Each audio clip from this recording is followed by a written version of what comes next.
نہ جانے اس میں کتنے صدقے اور خیرات دیے گئے. اور چونکہ ستاروں کی چال یہ کہتی تھی کہ یہ شادی کبھی کامیاب نہیں ہوگی، لیکن ستاروں کی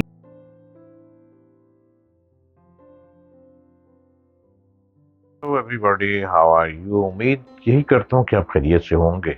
اور جب آپ کے ساتھ ویڈیو پہ آتا تو میری دعا تو یہی رہتی ہے کہ آپ مجھے خیریت سے دیکھ رہے ہوں، اور جہاں جہاں تک میں نظر آ رہا ہوں آپ سلامت رہیں، آپ صحت مند رہیں اور پرسکون زندگی گزارتے رہیں. آپ دیکھ رہے ہیں یوٹیوب چینل ڈاکٹر جلیل اسلم آفیشل، اور میں آپ کے سامنے دکھائی بھی دے رہا ہوں اور بول بھی رہا ہوں. السلام علیکم. اس دنیا کے بنانے والے نے اس دنیا کا نظام بڑی عجیب حکمتوں سے بنایا ہے.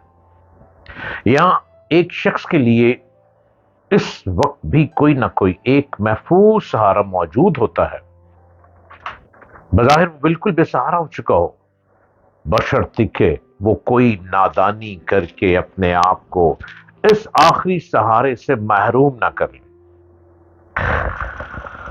اور ارد گرد دیکھے بغیر کہیں نہ کہیں دیوار ٹکر میں مار کر اپنا نقصان نہ کر لے. ہر شخص کے پاس زندگی کو گزارنے کے لیے کوئی نہ کوئی ریمیڈی موجود ہوتی ہے. امیتابھ بچن کے بیٹے ابھیشیک بچن کی شادی کتنی دھوم دھام سے کی گئی، کتنا اہتمام کیا گیا، نہ جانے اس میں کتنے صدقے اور خیرات دیے گئے. اور چونکہ ستاروں کی چال یہ کہتی تھی کہ یہ شادی کبھی کامیاب نہیں ہوگی، لیکن ستاروں کی چال کے ساتھ کھیلنے والے بازیگروں نے کہا کہ اس شادی کو کامیاب کرنے کے لیے ہم مختلف طریقوں سے صدقات دیں گے. ایک ایسا موقع آیا کہ ایشوریا رائے کی شادی ایک درخت سے بندھن باندھ دیا گیا کہ ایک تاریخ پر بندھن درخت کے ساتھ ہوگا. درخت کے ساتھ اس بندھن میں ایشوریا رائے کو باندھا گیا، اس میں صدقہ خیرات اور منتیں ڈالی گئیں، اور اس کے بعد کہا گیا کہ یہ شادی اب کامیاب ہوگی. اس درخت کی رسم کے بعد شادی کے معاملے کو لے کر آگے چلے. امیتابھ بچن کی والدہ بہت بیمار تھی، جس سے وہ شادی کی بہت بڑی گرینڈ پارٹی نہ کر سکے، اور امیتابھ بچن کی والدہ تیجی بچن سخت بیمار اور ہسپتال میں داخل تھی، اس لیے شادی کو بہت زیادہ پروموٹ نہ کیا گیا، اور یہ شادی تیاریوں کی طرف آگے بڑھتی چلی گئی. جو آسمان کے ستارے ہیں وہ یہ کہتے رہے، آسمان کے ستارے سٹارز وہ یہ کہتے رہے کہ یہ رشتہ غلط ہے.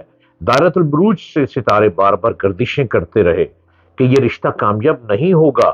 چاند سورج کی پرواہ، ستاروں کی روشنی اور ستاروں کے کہکشاں اور پومس بھی یہ کہتے رہے کہ یہ رشتہ کامیاب نہیں ہوگا. ایکسپرٹس، علم نجوم کے لوگوں نے بھی آوازیں دینا شروع کر دیں کہ ابھیشیک بچن اور ایشوریا رائے کی شادی کسی صورت کامیاب نہیں ہوگی، کہیں نہ کہیں دراڑ آئے گی اور یہ رشتہ ٹوٹتا دکھائی دے رہا ہے. آخر وہی ہوا جس پر آوازیں اٹھ رہی تھیں. اس وقت کی ٹاپ کی ہیرو اور ایشوریا رائے اس زمانے کی ٹاپ پہ چل رہی تھی شادی سے پہلے، شادی کے وقت، جس کا عروج تھا، جس کا طوطی بولتا تھا. شادی ابھیشیک بچن سے کر دی گئی اور شادی کے کارڈ لوگوں کو نہیں بھجوائے گئے. ان دنوں ایشوریا اور ابھیشیک بچن شادی کے لیے بہت خوش تھے، اور بچن فیملی میں شادی کی رونقیں موجود تھیں. یہ شادی اپریل 2007 میں ہوئی.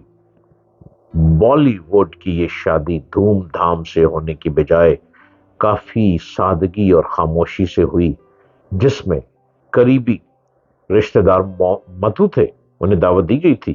بالی ووڈ انڈسٹری کے بڑے حصے کو اس شادی میں نہیں بلایا گیا تھا. اس اداکار جوڑی کی اتنی خاموشی سے سادگی میں شادی امیتابھ بچن کی اور ابھیشیک کی دادی تیجی بچن سخت بیمار تھیں، ہسپتال میں داخل تھی. ان کا تو یہ کہنا ہے کہ اس لیے ہم نے شادی کو خاموشی سے کیا.